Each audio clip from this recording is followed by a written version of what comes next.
Hi everyone, thanks for joining me for this video. I'm doing this video out of a request from Steve. Hi Steve, thanks for the request. I think this is a good video for everybody that watches my videos because my videos are about personality disorders and the people who date them, have them in our family and friends. And often, maybe all the time, there's a certain element of enabling.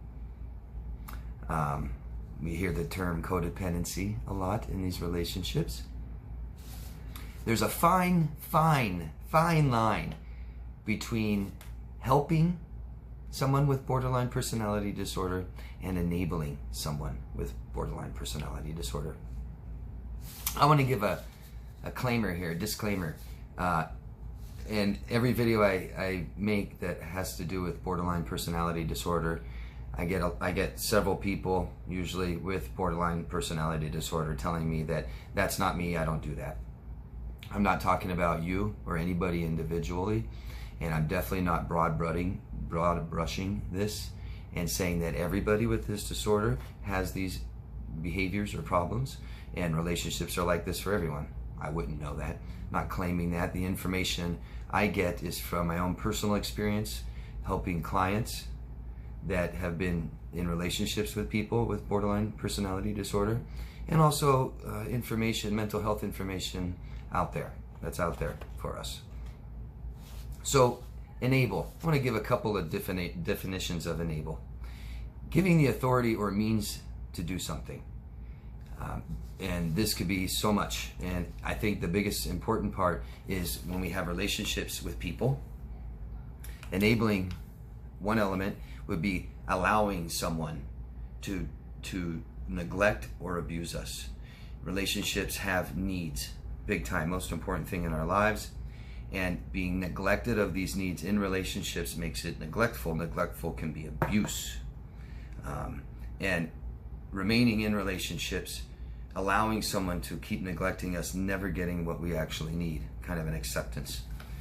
Another is support any harmful or problematic behavior and make it easier for that behavior to continue. So maybe that's someone with borderline, sticking to that, and someone hurting themselves in all kinds of different ways, living dangerously, right? Driving out of control, no seatbelt, and drunk, taking drugs, problematic behaviors that cause problems in our lives. Borderline that may constantly be moving and homeless and needs to stay at people's houses and needs help like that, or financial help, giving someone money and letting them borrow money. That's a very common thing I've seen with people who enable borderlines. I've known people that have 2 or maybe even 3 exes that they're still helping financially.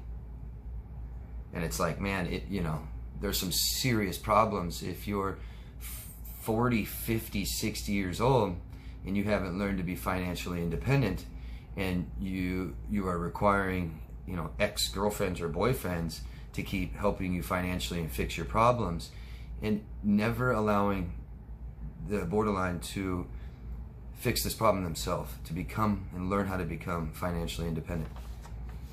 Encouraging dysfunctional behaviors, and this is an important word, is patterns. These are patterns that reoccur over and over and over again.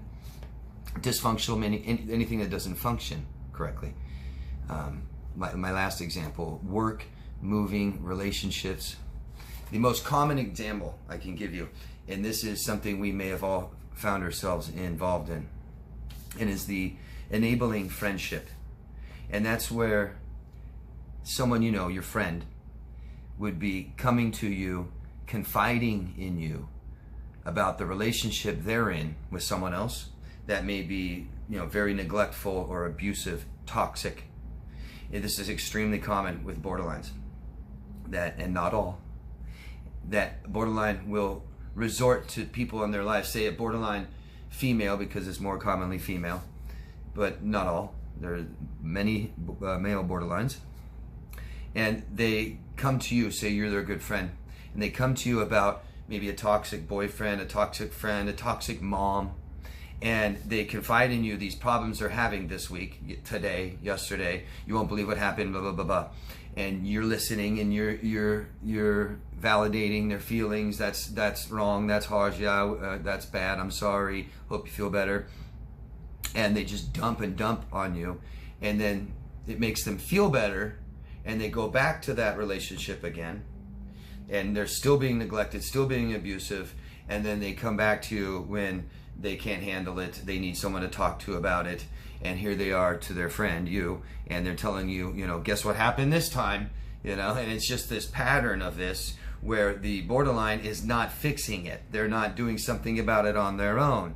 They're just dumping on a friend, feeling better, and not fixing the problem and going back. Okay, this kind of pattern is very, very common, and they don't have to be borderline. Okay, so healthy relationships would be shared responsibility, equality. These are just important words. I just want to get out there. Having empathy and understanding the other person and how they feel, especially understanding what the person's behaviors, how it affects the other person's feelings. And so both people must have this shared responsibility, must both believe they're equal and have equal responsibilities and terms. And empathy, both people must have empathy. And I don't want to get into the definition of empathy, but just, a problem with borderlines, and I'm not saying they don't have empathy, but a very common problem for people that have this disorder is they don't see how their actions are affecting other people. That's a little bit on the empathy spectrum. So a committed relationship is what we need, and commitment is how it works, and it doesn't always need commitment for a relationship to work. And it's not just accompanying you through the good times, but also helping guide each other through obstacles too. Relationships must be well defined and the terms clear. And there is no single definition for relationships. This is something that two people communicate, and everything is open and transparent, and each person knows exactly the definitions or how the relationship is defined, okay? And that these terms are very clear. Very, very important. Standards must be met. Standards, and with little compromise. That's the one part. Because relationships there's a definite element of compromise, and we need to do that. And I think of compatibility. And so we have different kinds of compatibility, okay? And let's say, I use this example a lot, but maybe if it's a man and a woman relationship, and the man likes hunting or camping, and the female does not, and the female enjoys shopping and the male does not, there's going to be an element of compromising there, which is okay. But we can't compromise who we are. So important. And if you're going to date an unhealthy borderline that's not fixing themselves, most everybody has to compromise a part of themselves to stay in that relationship. And it may be subconsciously. They may not be totally conscious and aware they're doing that. Problems in relationships must be fixed, or we're fixing them. We're doing something about it. And this is all based on your self-worth. Where is your self-worth in these decisions in the relationship? We accept, and there must be acceptance of who someone is, instead of, I want to help them change. Yeah? Well, if you can't accept who they are and their problems, then we have to accept that this relationship may not work out. It won't. There must be autonomy. And so when I said that needs must be met, emotional needs must be met. I'm not talking about financial or physical. I'm talking about emotional needs must be met for both people. And one major one is autonomy. And that's one that gets very blurred in relationships with people that have borderline personality disorder, where the borderline may not have a good, very well sense of their own self, and they kind of wrap, what was that definition I used? Where did I put that? Oh, right here. Where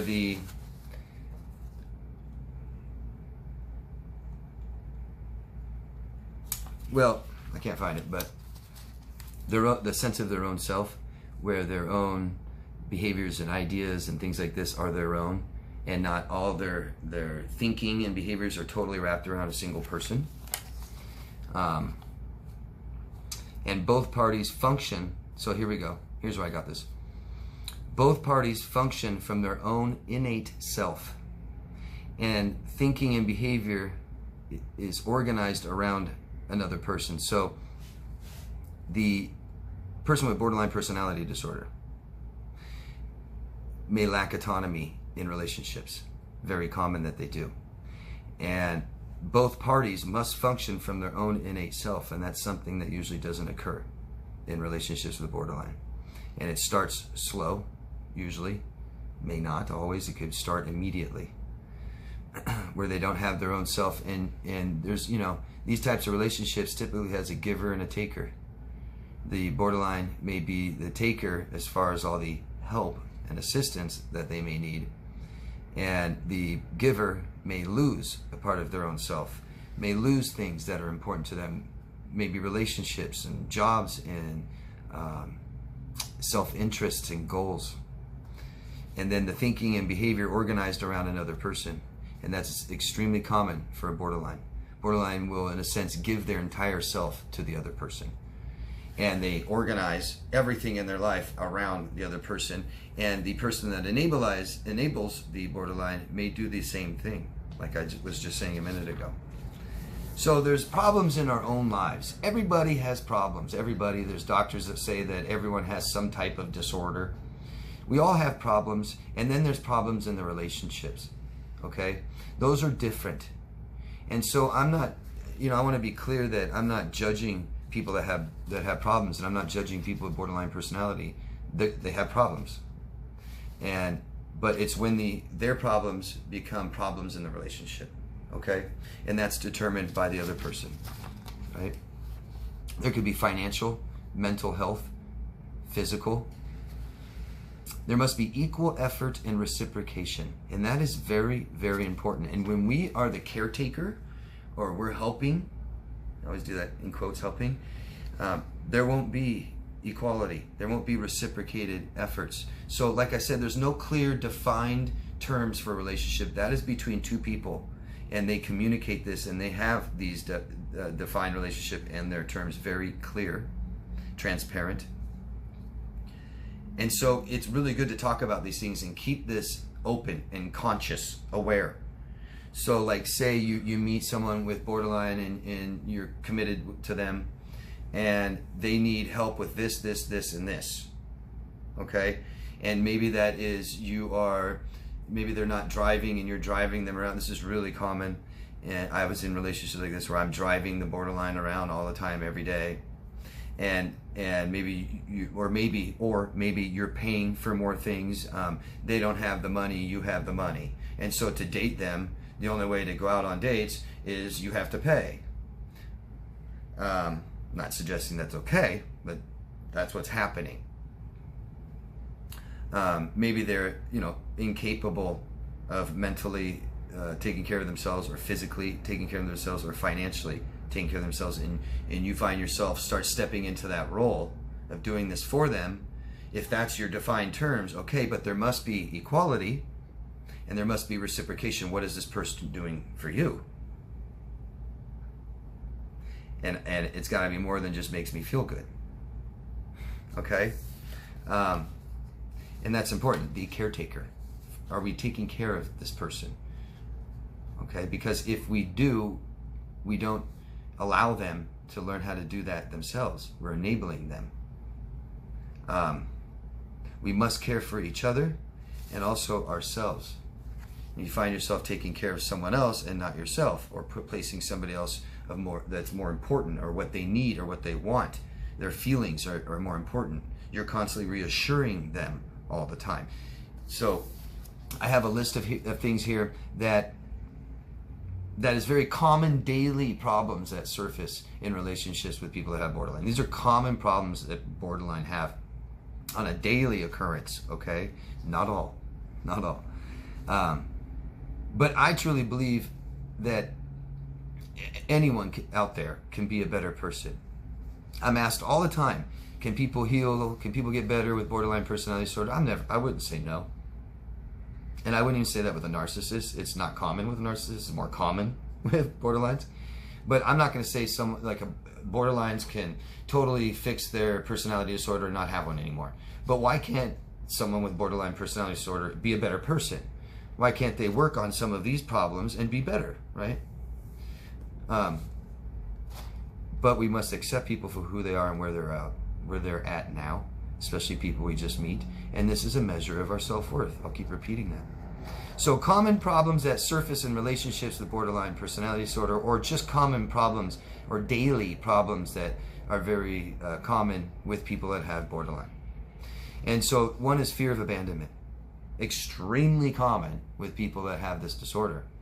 And they will need reassurance because a relationship needs security. So a problem in a relationship, most important, would be emotional, and the problem is here. That's what emotional means. Emotion means your body doing things. And so emotional needs feel. You can feel it. So I'm getting this emotional need met. It feels good. It feels comfortable. I don't get this emotional need met. It's stress. It doesn't feel good. And this needs to be with both people, okay? So if a borderline personality disorder is in a relationship with somebody and they're totally ruled by fear of abandonment, which is extremely common, where they will perceive this abandonment where it doesn't even exist, now it's up to both people to work together to fix that, okay? And this is where a personal problem interferes in a relationship now. Because if a borderline has this ultimate fear of abandonment, most likely you, the other person, won't be able to reassure them enough. Or maybe you can reassure them right now, but not now. Not fast. Right now, but not in 5 minutes, not tomorrow, not next week. Again and again and again. And maybe you just can't. And this is where problems in relationships, like we all have, need to be fixed, or the relationship is ended. Okay? I think that is just such a golden rule to go by for you guys out there finding yourself in these toxic, abusive, neglectful, enabling relationships. Okay? We have problems just like everybody else. They must be spoken about, they must be addressed, communicated, and there must be a plan and an agreement. How are we going to fix this? That can be up to you two. But I hope that the effort put into it is equal, because I have a lot of clients over the many years, lots, hundreds, and I've had a lot of clients tell me that they are, they look for a therapist, they schedule a therapist, they pay for the therapist, they take them to the therapist, and they only go that one time and they're still the same way they are. Okay, you did an awful lot. I'm saying you, the person I was talking about, did an awful lot to help that person with their problems, because that problem is theirs, right? I mean, we have security problems, so why? So here's a borderline, here's you. This borderline feels insecure. Okay, why? Well, is it, looking at the borderline, is it because of something I've done, something I'm doing, something I haven't done good enough? And this person says, yes, I don't like that you go to work every day. Well, shit. Do we sacrifice work? Or do we say, no, I got to keep going to work, so we got to figure something out here? And the problem, both try extremely hard, 100%, we give into this, we try really hard until this person, the borderline, is reassured and there is security in the relationship that I'm not going to leave you just because I go to work. And if we can't fix that after we try really hard, relationship is over. And that's another measure of your self-worth. Okay? Fear of abandonment. Another problem people with borderline often have is unstable and intense emotions. So that's their problem, right? And these problems are going to surface in relationships. People with personality disorders, their problems, their behaviors, stuff like this, begin to surface in relationships, and it can take quite a while. So, like I always say, take your time to get to know somebody. Don't jump right in and commit to somebody you don't know. They'll be unstable emotionally. meaning lots of emotions, not processing them, not understanding them even, not even knowing what these feelings are. And it could be, a common problem is anger. So if I'm going to shout and scream, now I'm violent. That's a huge problem now in the relationship, isn't it? So what are we going to do about it? Together, communicating and a plan. This is what we're going to do, so this is what must be done. And it must be equal effort. Okay? Another one is feelings of emptiness. Very common for a borderline who has very unstable sense of self. Feel empty inside all the time. I don't know who I am. I don't know what to do with life. Go find out. Get help, for one. And go find out who you are and what you want to do with your life and the things that you need. Or they have a partner, constantly reassure and make them feel good. Oh, you're special to this. Let me take you out and do things. And that leads me to another one, boredom. Boredom. So borderline often has problems with boredom. I often say if you're alone and you find yourself bored all the time, or you just have problems with boredom, you must not like the company that you're in or that you're with. So borderline has a problem with boredom. Is that for the other person to fix? Take them out, show them a good time, things like this. Anxiety. Very, very common for a borderline to have problems with anxiety, maybe even anxiety disorders. So what are we going to do about that? These things need to be fixed. What are you doing something about it? I'm looking at the borderline. Are you doing something about that? What? Therapy is usually very common for especially anxiety disorders. And so what are we doing about that? Or is that left for you to fix? I dated an alcoholic once.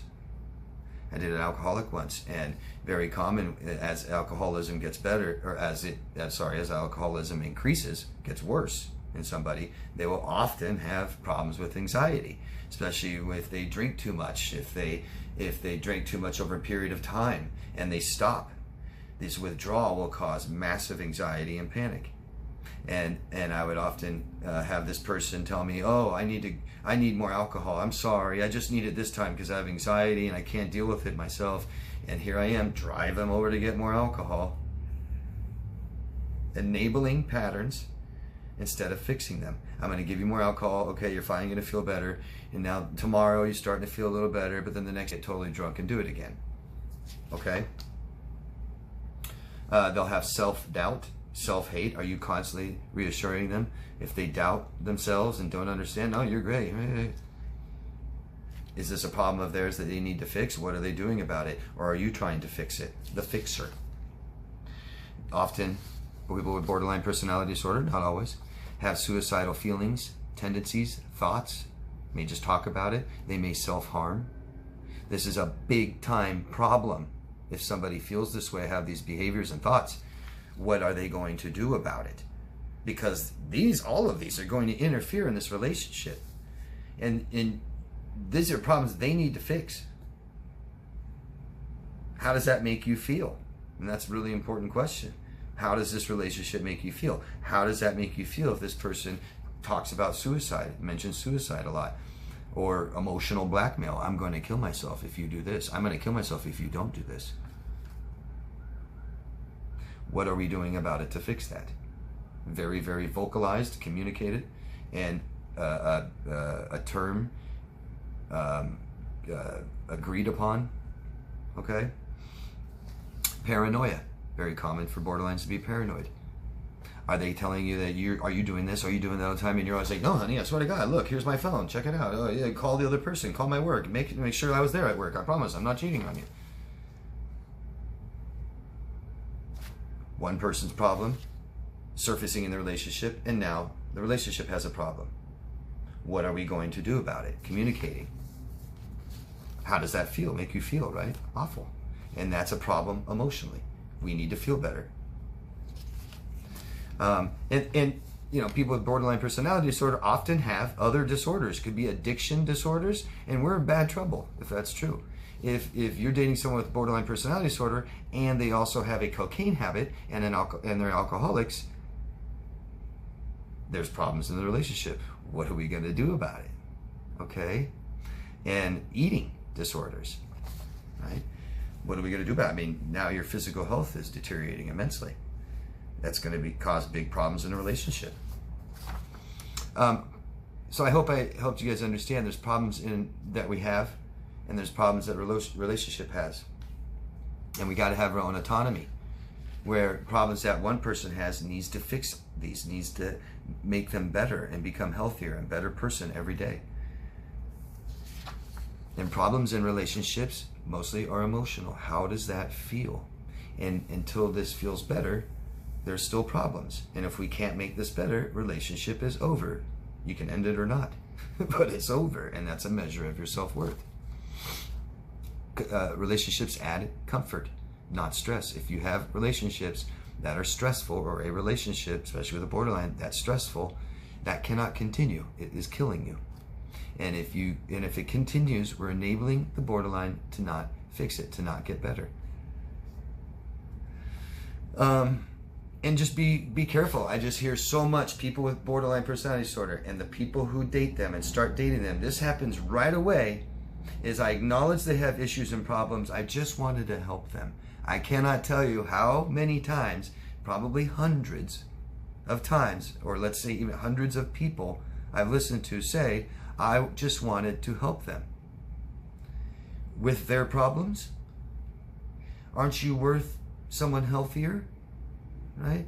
I mean, why don't you find out? Why don't you write out the kind of person you want in your life? A standard that they must go by. Very good and beneficial to know what your standards are now, instead of a year or two into a relationship, you start figuring out, wow, these are my standards. I wish they weren't like that. And now we're attached to them, and now we're probably becoming codependent. So, instead of changing somebody, instead of waiting for them to change, instead of trying everything we can and compromising our entire self and our lives and our future, why don't we just accept somebody for who they are? And then we can maybe make a clear, conscious choice of what to do. Okay? Remember, patterns. These are patterns. Patterns of unhealthy, dysfunctional behavior. Dysfunctional meaning something's not functioning properly or well or healthy. Okay? And I just hope all of you believe that you're worthy of something better, that your life is more important than maybe being in relationships where you don't have your needs met, you're neglected, and you're giving all of yourself to somebody else who doesn't fix their problems. Like I said, everybody can become a better person. Some problems can't be fixed in relationships, and some people can't or will never fix their problems. Okay? I hope this benefited you guys. I thought it was a good suggestion from Steve, and I could really go on and on and on more about this. So please ask questions. I'll answer them, and add your own experiences. I'd love to hear them. Okay. Thanks, guys. Love yourself first. Bye.